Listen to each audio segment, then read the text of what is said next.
idiot, de toute façon, de se battre à propos de Billy Graham. C'est sa faute. Si Léo veut jouer les durs, je suis aussi fort que lui à cela. Si on l'invitait à dîner samedi soir, après l'avoir emmené à la croisade, bien sûr, on sera obligé de se fendre d'un roast beef. Avec un bon plat de lasagne. Ça pourrait l'envoyer au tapis.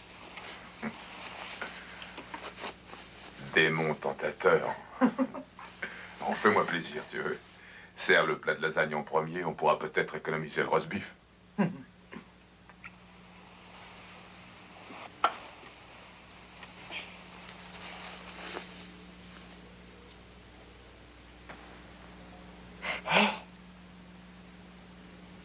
on a oublié de prier.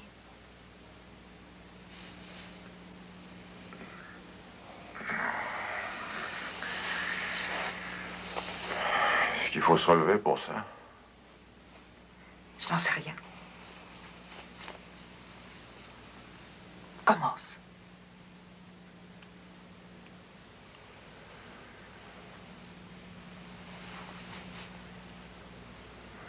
Nous voilà. Viens là.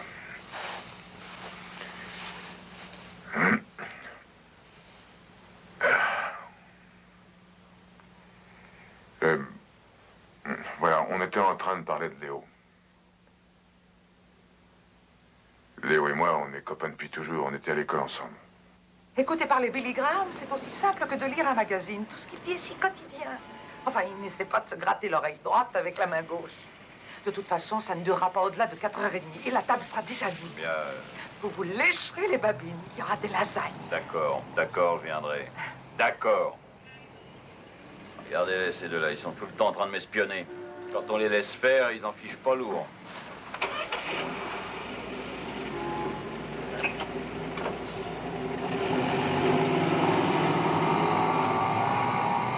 Tu l'as décidé? Oui.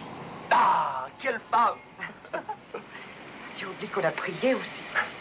Oui. Il y a un hic.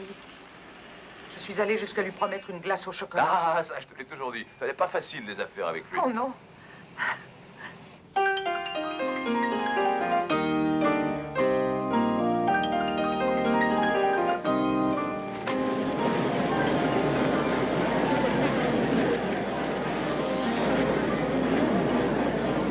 Il jouait dans l'orchestre d'Eddie Sullivan? Peut-être bien. Ils sont assez bons pour ça.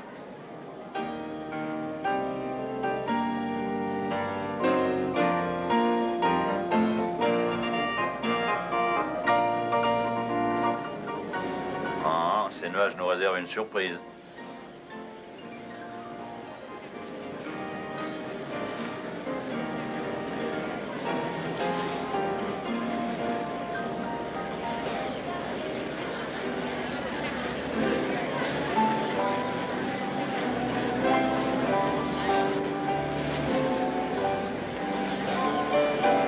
Ça se rapproche.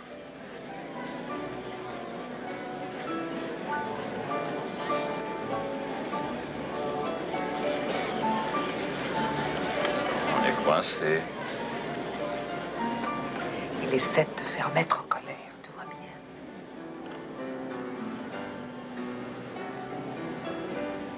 Ils se passeront de ton aumône.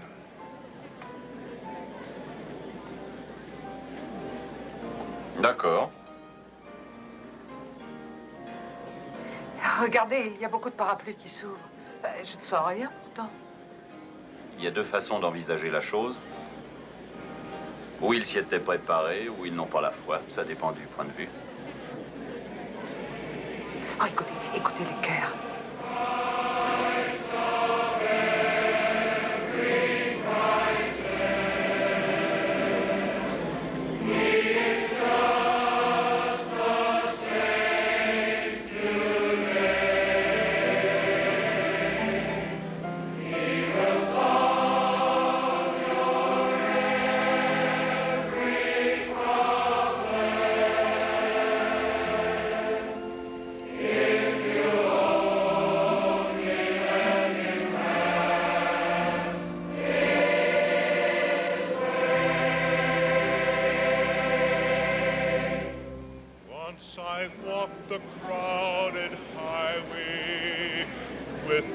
restless, careless throng.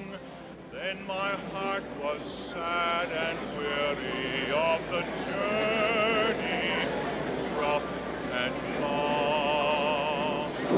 On that road I met a stranger, and he took me by the hand. Soon I found it was the Savior. He has been my dearest friend. He's the Christ of every crisis. He's just the same today. He will solve your every problem. If you only let him have his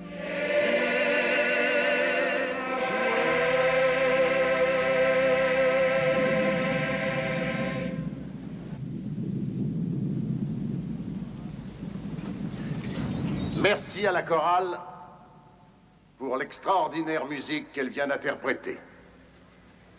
Je voudrais à présent que vous lisiez avec moi les Actes des Apôtres. Premier chapitre, 9e verset.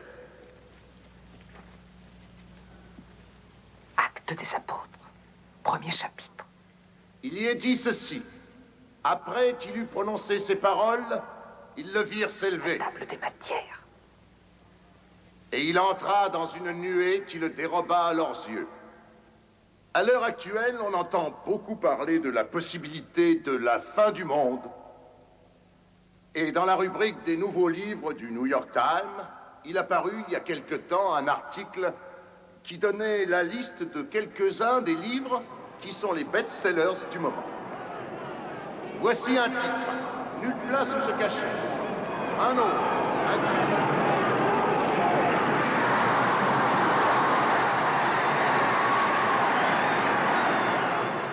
Et qu'à la fin du XXe siècle, la race humaine aura disparu. Et il ne manque pas de gens parmi les intellectuels qui partagent cette conviction. Bien sûr, de très nombreuses personnes prétendent que ce n'est pas la vérité. Il y a eu, il y a quelque temps, un débat dans un magazine entre le docteur Arnold G. Toynbee et le docteur Amos M. Wilder et le docteur C.S. Lewis, mort depuis, et qui était professeur à Cambridge. La discussion portait sur la possibilité de la venue du Christ et l'espoir du monde. Et le docteur C.S. Lewis avait déclaré « Ah, je me demande s'il va pleuvoir ou non. Je ne vais quand même pas mettre mon manteau, mais on dirait qu'il tombe quelques gouttes. Est-ce de là que vient la pluie, de là-bas? Mais si c'est de là-bas, il va pleuvoir. Il ne vous reste plus qu'à vous abriter avec ce que vous avez sous la main et vous pelotonner contre votre femme. Peut-être sera-ce la première fois depuis longtemps que vous vous pelotonnerez contre elle. Est-ce que je peux me pelotonner aussi? Couvrez-vous le mieux possible. Et moi, j'essaierai de rendre mon sermon aussi court que possible. En fait, je pourrais l'abréger beaucoup. Mais vous savez qu'en Angleterre, il s'est passé une chose très intéressante. Nous avions loué un stade, le Wembley Stade, qui est, je crois, le plus grand stade du monde. Nous l'avions loué pour une semaine entière, et les Anglais pensaient que c'était de la folie. Et il a plu à verse à chaque service, excepté le tout dernier jour. Et savez-vous ce que nous avons eu en moyenne? 60 000 personnes chaque jour, assises sous la pluie. Et quand je leur demandais de s'avancer, elles s'avançaient avec de la boue jusqu'aux chevilles. Si les Anglais l'ont fait, les gens de Denver peuvent le faire aussi. Ils le font, ils sont idiots. Faut être un fanatique pour rester là.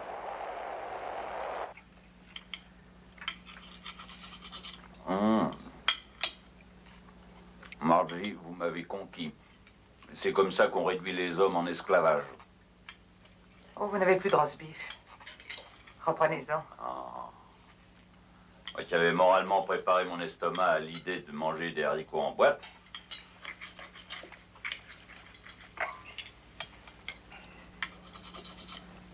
Ouais, pas beaucoup d'ambiance ce soir.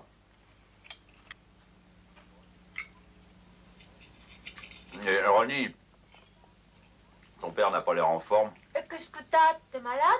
Non, je suis pas malade. Ça t'a donné la migraine, Ne recommence pas, Léo. ce qui peut être coléreux. Mon cher, vous avez des problèmes. Du réfort? Non, merci. Tu sais, oncle Léo, moi t'as fait de la glace au chocolat. Et nous, on n'y a pas droit. Il n'y a que l'oncle Léo qui compte ici. Il risque une pneumonie à écouter Billy Graham. Écoute, Peter, si tu veux t'en prendre aux responsables, le vrai, c'est le bonhomme du dessus. C'est lui qui fait la pluie et le beau temps.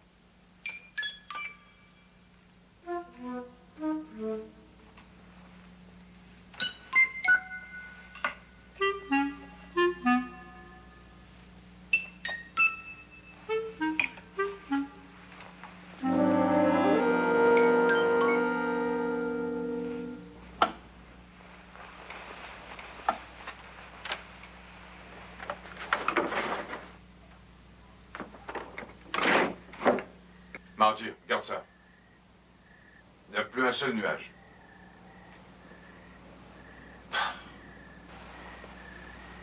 Mais pourquoi a-t-il fait pleuvoir? Je n'en sais rien. Peter, tu ne crois pas qu'il faudrait qu'on trouve une église maintenant que la croisade est finie?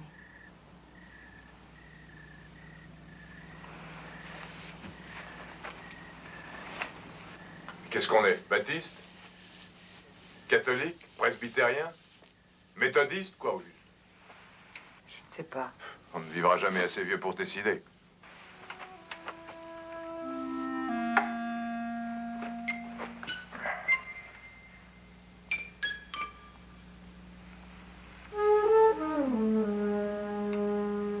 Eh ben, on a été un peu saucés aujourd'hui, Seigneur. J'ai l'impression que les ordres ont été mal transmis.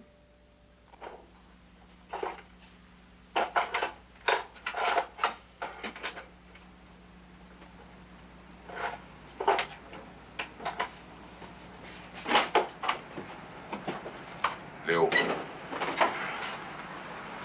Bonjour.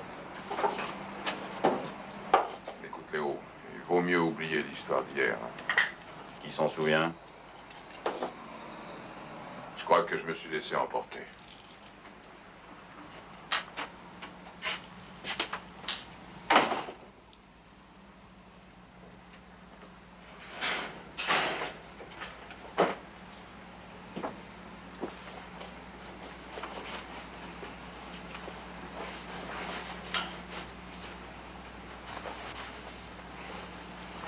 Écoute, Peter, je ne t'empêche pas de partager avec qui tu veux ce que tu as trouvé. Mais ici, t'as pas de clients. Il faut que tu cherches ailleurs.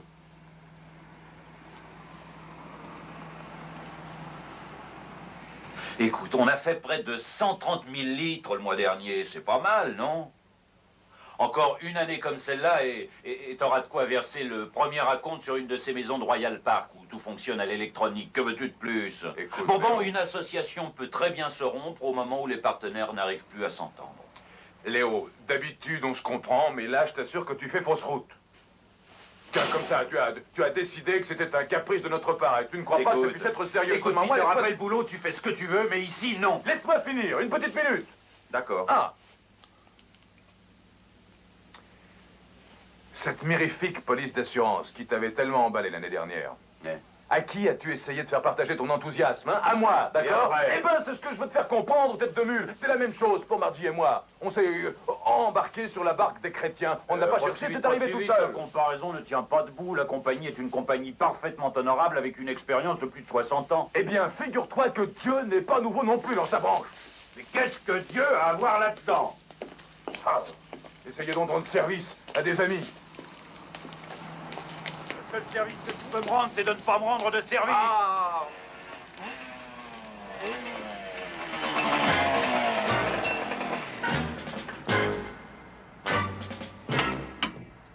Donnez-moi le plein. Super. D'accord.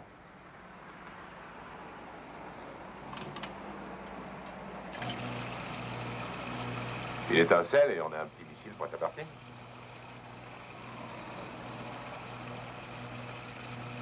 Tu connais un peu en moto, peut-être?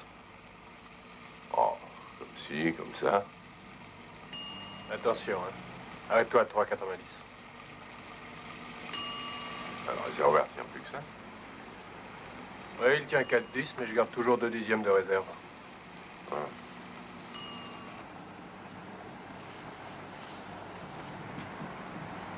Ah. Ah, elle est belle.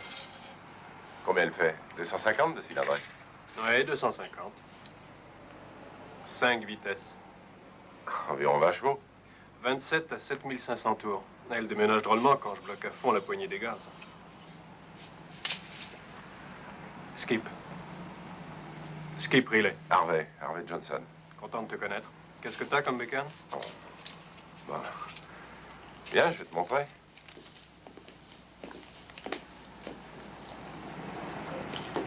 Voilà. Ah, c'est les chouettes, dis donc. Peter, Skip Riley. Peter Harper. Salut. Salut, Skip. Oh, excuse-moi, je suis pressé.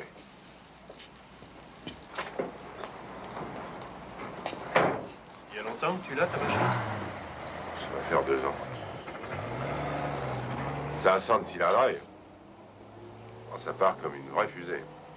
Hé, Hervé! C'est pas un parking, ici. Le devoir m'appelle.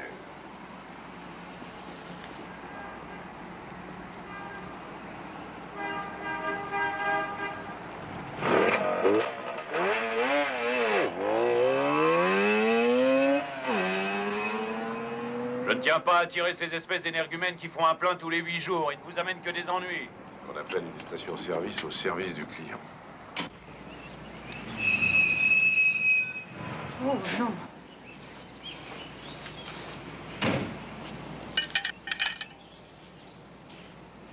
Alors, chérie, tu rentres de bonne heure.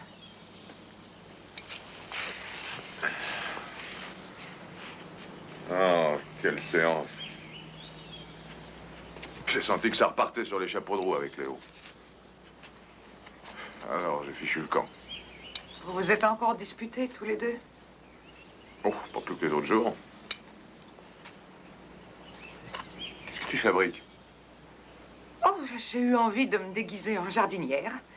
Tu sais, les rosiers sont assez mal là où ils sont. Ceux-là n'ont pas donné de fleurs depuis 2 ans. Qu'est-ce que Ils c'est que sont ces tout traces de rabougris. pneus? Je crois qu'ils Fred respiraient mieux Cochrane. ici. Il l'a fait exprès de passer dessus. Je vais lui dire un mot à ce sauvage. Oh, tu sais, l'allée est tellement étroite. Il a tout juste à la place pour passer. Il n'avait pas à mordre sur ma pelouse. Je te dis que Cochrane est un sauvage. Tu rentreras pour déjeuner? Je vais jusqu'au marché acheter des rosiers avec des épines. Tiens, tu vas voir ça. Des vrais fers de lance. Garde-moi un sandwich.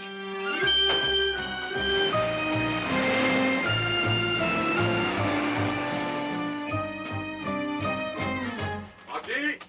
Je suis rentré. Ah, Ah, je me suis écorché les mains à choisir les plus piquants, mais je crois que ça fera de l'effet. oh, je voudrais vous présenter mon mari, Peter Harper. C'est le pasteur Weston. Heureux de vous rencontrer. Oh, attention, barbelé. D'habitude, il n'y en a pas dans le living room. Tu sais, l'église de la Grâce de l'autre côté de la colline, eh bien, Monsieur Weston en est le pasteur et aimerait nous y voir dimanche. Ah, ben, c'est bien possible qu'on puisse y aller un de ces dimanches. C'est parfait. Je pensais pas que les pasteurs en étaient réduits à faire du porte-à-porte. Je croyais naïvement que vous ne l'auriez pas remarqué. L'église de la Grâce est mon premier pastorat. Nous avons reçu une carte de référence de la croisade Billy Graham indiquant que vous étiez nos voisins. Et comme cette carte ne portait aucune indication de l'église que vous fréquentiez, Mais si nous allons vous voir un dimanche, ce n'est pas un engagement définitif. Oh, non, rien de presse. Il faut d'abord faire connaissance. Entre chrétiens, nous devons nous aider.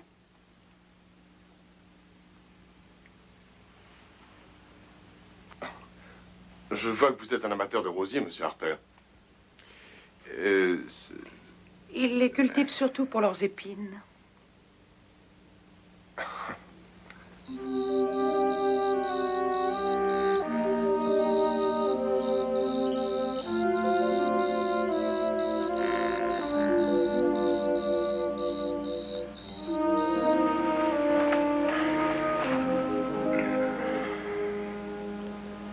J'ai jamais pu dormir dans une chambre illuminée.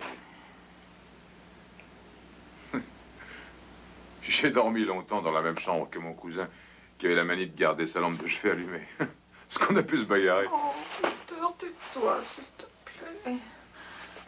Ça paraîtra en première page du journal. Un homme meurt étouffé dans son lit. L'allée ne serait pas illuminée toute la nuit si tu ne l'avais pas bordée de fils de fer barbelés. Tu es vraiment un gosse. Peut-être, mais ce vieux sauvage de Cochrane est obligé de faire gaffe. Ah, si tu continues à gigoter comme ça, on fera aussi bien de se lever pour aller à l'église. À l'église? C'est dimanche. On a promis. C'était pas sûr. Puis on n'a pas dit quel dimanche on irait. Quand est-il venu, le pasteur? Bon, vers le milieu de la semaine, mercredi. C'est ça. C'est ça. Il y a que 3 jours qu'il nous connaît. Bah, on va pas lui manquer. Mais qu'est-ce que tu marmonnes comme ça? Écoute, il a dit qu'il était nouveau, non? On l'a probablement mis là à l'épreuve. Et qu'est-ce qui fait bien noter un pasteur quand il recrute de nouveaux membres? Et c'est pour ça que nous l'intéressons. Eh bien, si ça peut l'aider, allons-y.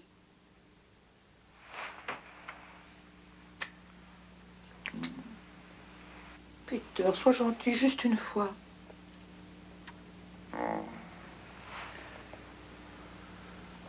Je vais avoir du mal à ne pas m'endormir.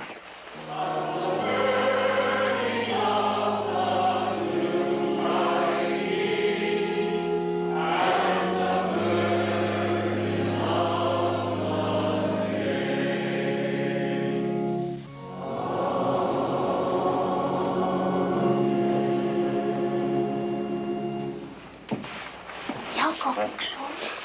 C'est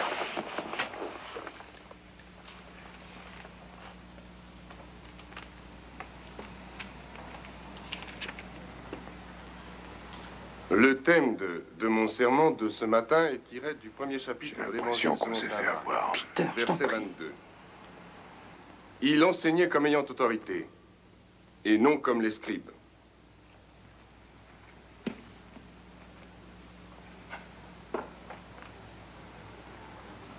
Il y a bien des voix qui s'élèvent aujourd'hui pour demander que l'on reconnaisse leur autorité et exiger notre soumission. Tu veux me le donner, s'il te plaît? C'est un problème qui se pose à tous ceux qui, comme nous, vivent l'ère que nous vivons, avec ses invraisemblables complexités. Ma thèse de ce matin est qu'il n'y a qu'en Christ, ainsi que le proclament les évangiles dans le Nouveau Testament, que nous puissions trouver la voie d'une autorité qui s'adresse à nous clairement. Si on veut mieux apprécier, saisir pleinement la vraie signification de kérygma ou proclamation de Christ comme Seigneur, il nous faut avoir un semblant de connaissance des systèmes mythologiques de la période pré-scientifique de l'âge hellénique. Traditionnellement, cela a été démontré d'abord par les apôtres, plus tard par les diaconos, les maîtres, et finalement par tous ceux qui, comme nous, ont bâti l'Ecclésia, l'Église. À la base, nous sommes impliqués dans les rapports du Sitzimleben avec les événements qui entourent la vie et les enseignements de Jésus. Pourquoi ne devons-nous écouter que la voix du Christ parmi toutes les autres voix? Il y a à cela 3 raisons dont j'aimerais discuter avec vous. En bref, ce sont... Ça n'est pas Billy Graham. Le chant était merveilleux. Je t'assure que notre place est ailleurs. Peut-être, mais il ne faut pas se hâter de conclure. C'est ce que tu disais toujours à propos de la station-service. Il faut voir ce que ça donne au bout de 6 mois avant de se décider. Pourquoi veux-tu que ce soit différent? Tu comprends tous les mots pédants qu'il emploie? Il faudrait une Bible dans la main droite et un dictionnaire dans la gauche. Si tu ne tombes pas ta pelouse aujourd'hui, tu le regretteras la semaine prochaine. Je me demande si c'est pas la même bande que l'autre jour. En tout cas, ils ont encore réussi à réveiller tout le quartier. Sacré monde. On va voir ce que c'est.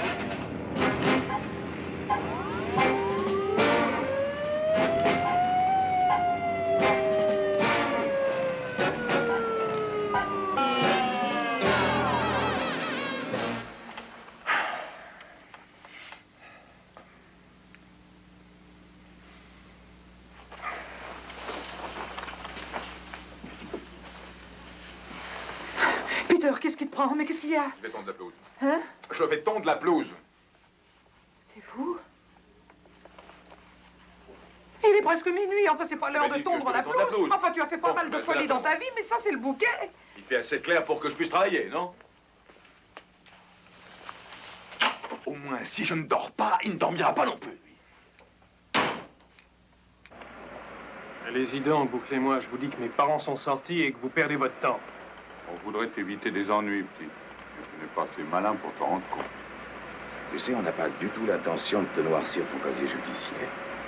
C'est une étiquette qui ne se décolle pas facilement. Allez, fais-moi voir ton permis.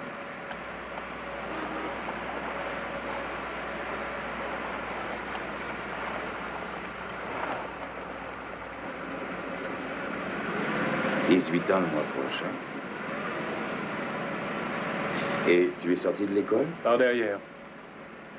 Aurais-tu la gentillesse de nous expliquer ce que ça veut dire? Je me suis tiré il y a un an.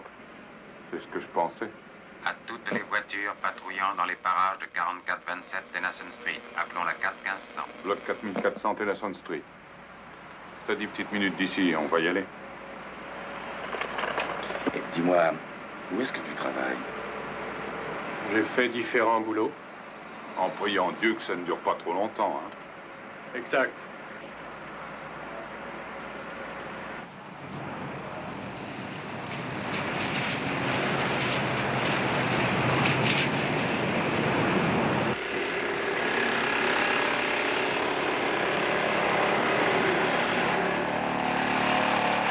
Il est fou, celui-là. Mais c'est pas croyable. Hey, Peter! Peter, c'est Skip Relay. Qu'est-ce que c'est, un match en nocturne? C'est un comble. Quoi? Ils ont l'air de se connaître, ces deux-là. Si tu veux mon opinion, ce gosse file un mauvais coton. S'il continue comme ça, il va se retrouver en prison un de ces jours. Il faudrait lui entrer de force un peu de plomb dans la tête. C'est bien ce qu'il doit penser lui aussi. Tout par la force.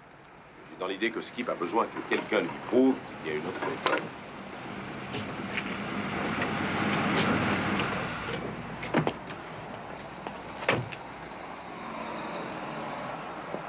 Comment ça va ce matin? Bien, merci. Qu'avez-vous pensé du sermon d'hier, monsieur Harper? Excusez-moi. Ne vous dérobez pas. Je suis prêt à entendre la vérité.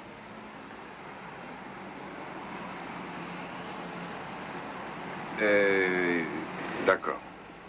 Je le concède, peut-être les pasteurs ont-ils tendance à user de termes un peu hermétiques pour les autres. C'est mon défaut. Et je dois me corriger. Mais la chose qui compte pour vous, monsieur Harper, c'est que vous êtes né de nouveau. C'est un fait accompli. Une minute. Qu'est-ce que ça signifie, né de nouveau? Ça me fait froid dans le dos quand j'y pense. Cela veut dire qu'une naissance est intervenue dans votre vie. Une naissance spirituelle. Et cette chose qui vous est arrivée doit être entourée de soins. Il faut lui apporter la substance qu'elle demande. Il faudra du temps pour sa croissance, jusqu'au jour où vous serez fort. Où vous pourrez franchir le premier obstacle, apprendre à voir les choses sous l'angle de la spiritualité. Et vous n'y atteindrez pas sans lutte. La croissance est difficile, comme la naissance.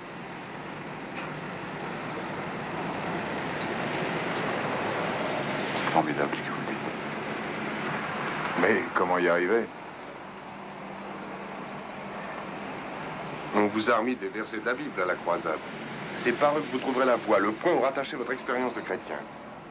Je comprends qu'à l'Église, il y a encore des choses qui vous échappent, mais ça viendra.